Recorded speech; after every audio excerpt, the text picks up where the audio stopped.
Hello everybody and welcome to another Doctor Who review. This time I'm reviewing a First Doctor story.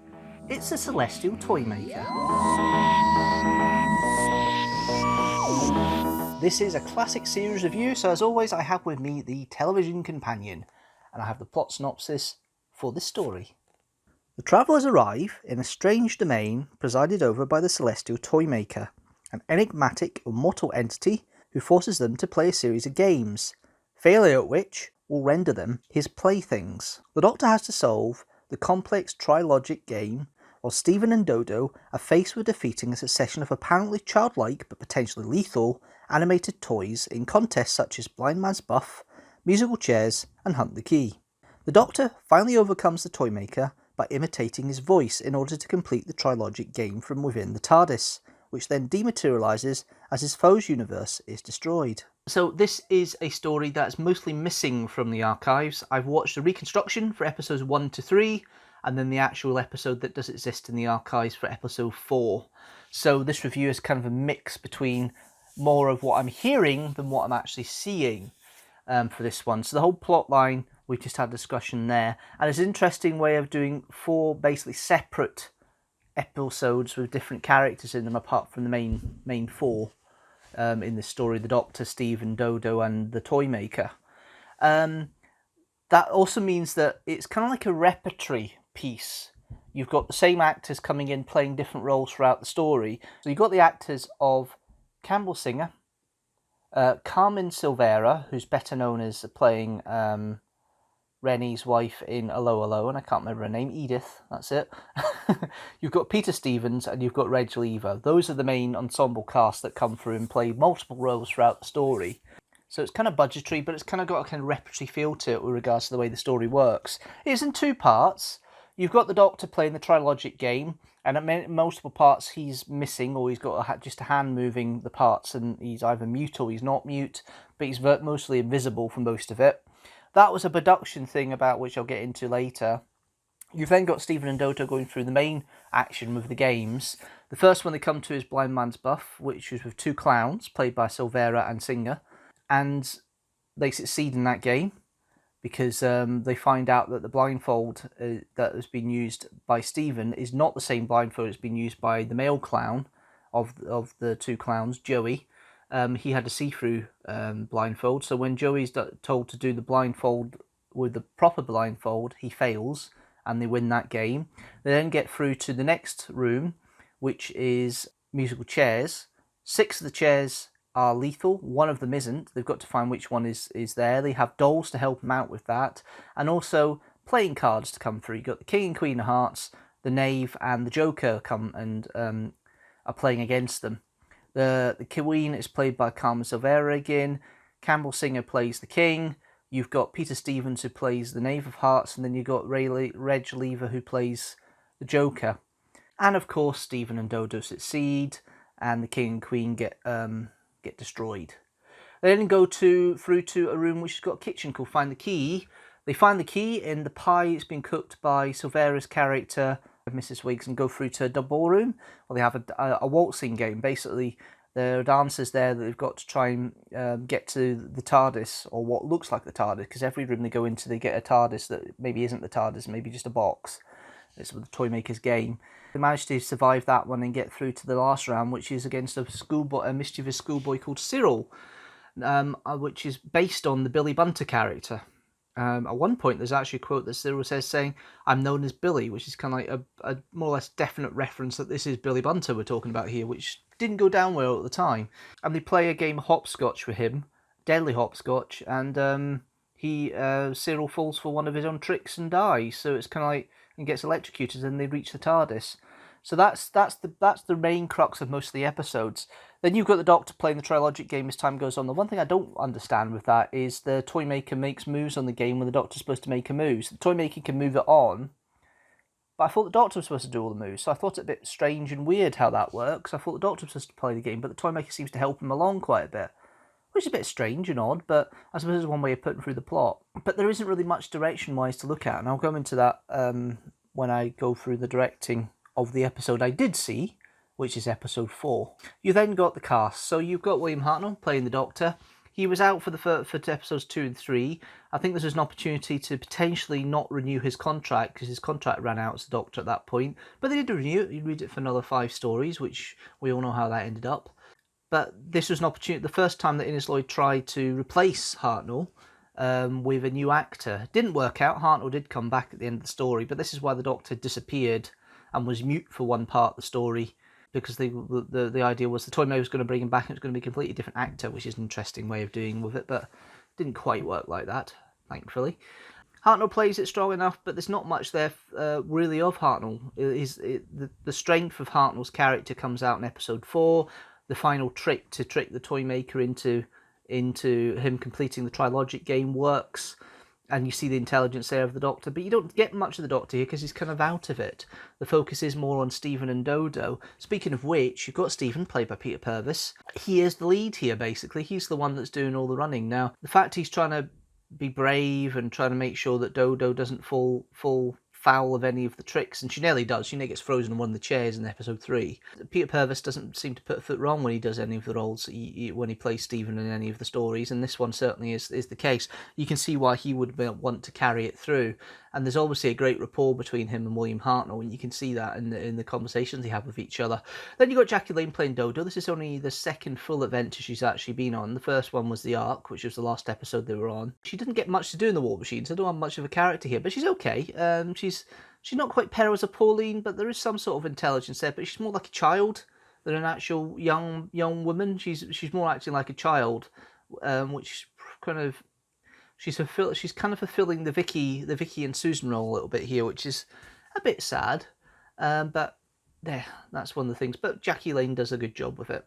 You've then got the best guest cast member, which is Michael Gough, this very sinister Toymaker. Very enigmatic at times, very scheming. I love the fact that Michael Gough plays up such a plum, and he's very engaging, even when you're hearing him in the audio recordings through the reconstruction. He's the most engaging character throughout, and he shows his strength in the episode we do have, which is episode 4, which is really lovely, and it's a great little role. Michael Gough will make an appearance again in Arc of Infinity, which you've already reviewed in 1983. It was a good little story. I quite liked it, and he's a very good actor in it, and it does work for his performance. It's very strong, and it makes the Toymaker such a sinister enemy, which you're not quite sure what he is or who he is, and it's a shame the Toymakers never came back in Doctor Who. Maybe that's something Russell T Davies will bring back in the new series. You never know. Then you've got, as I say, the repertory feel, because you've got Carmen Severa playing 3 different roles: Clara the Clown, the Queen of Hearts, and Mrs. Wiggs. All of them slightly different roles, but all playing on kind of caricatures of these characters. You've got characters called Clara the Clown, which is rather high-pitched.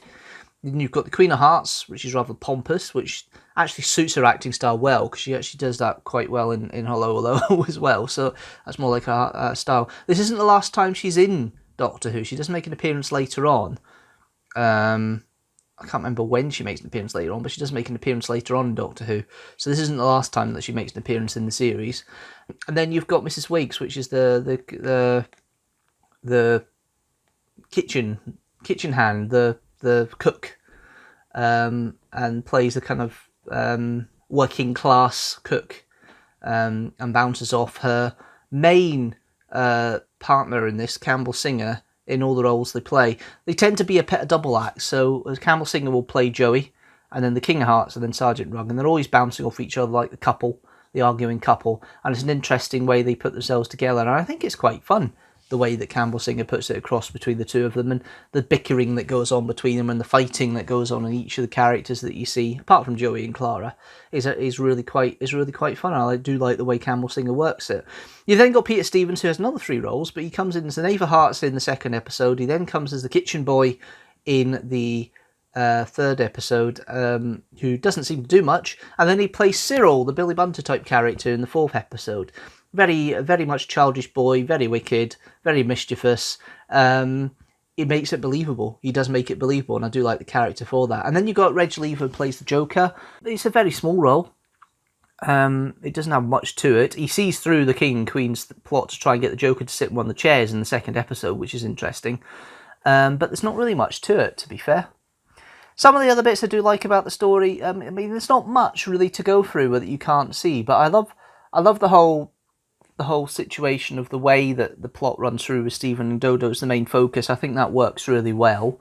The fourth episode is really the one I can really see any visuals for in regards to the way it works, but it's very basic. It's definitely in studio. It's very basic, the characterizations and the story, but it's more science fantasy than science fiction, this one. It's more like a fantasy world where anything can happen, and the Toymaker is the master of that, literally the master of it all.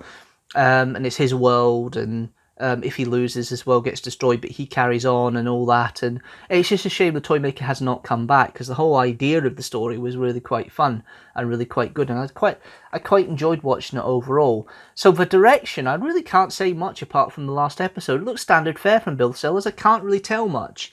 And that's one of the things with the Lost Stories, you can't tell much. I had the same problem with The Crusade to an extent as well, because there's 2 episodes that are missing from that. I can't really get the action. It's not a bad wee thing. It's enjoyable enough, and it's quite fun. It's definitely not a low-down story for me. It's actually quite a good one. Dudley Simpson with his incidental score here. You get some of his mini band stuff and his synthesized stuff that comes through. His style that we're known for doesn't really come through into the late 60s. But this is early days for him. It works strong enough. It doesn't interfere with the story. It helps lighten the bits that aren't that need it. And I do quite like it. It's quite fun, the musical score, but it doesn't overpower it. None of the musical scores of this era do really, apart from the one from Death of the Daleks, but I'm not going to go into that right now because that's not this review. But the first 10-12 years of Doctor Who, the music doesn't really underpower it. It really does come into its own in the late 70s with Dudley Simpson's music mostly. But Death of the Daleks, by the way, is not a Dudley Simpson one, but I'll get to that when we get to that. Overall, it's not a bad wee story. I quite enjoy it. It's quite a romp. It's actually quite engaging considering that you don't have much visual to go through for the first 3 episodes. It's not like some of the reconstructions where you really need the visuals. I mean, Enemy of the World is certainly one for that, and I'm so glad that came back. And Marco Polo, I think, is probably another one as well, where you really need the visuals to see it, because it's just talking doesn't work. You can have a bit more of an imagination. It's more like it sounds more like an audio adventure that you can actually follow most of the time. So they do describe quite a bit of stuff in the bits they do and what they say. So it works on audio just a little bit, but it's not perfect. It's not brilliant in the sense of it's something I will rate as very high, but it is one I enjoy and I'll watch again, and it's a pretty good Hartnell story, and for that I give it 3.5 TARDISes out of 5. Now let's see how that story fits in with the rest of the Hartnell era stories I've reviewed so far, and how of course it fits in with the rest of the stories reviewed for the television stories so far as well. So many more Doctor Who stories from the Hartnell era to do. I've only done 5 so far, and the Celestial Toymaker fits in alongside the Aztecs and the War Machines with 3.5 TARDISes out of 5. At the top of the era is An Unearthly Child with 4 TARDISes out of 5, and at the bottom, at the moment with 3 TARDISes out of 5, is The Crusade.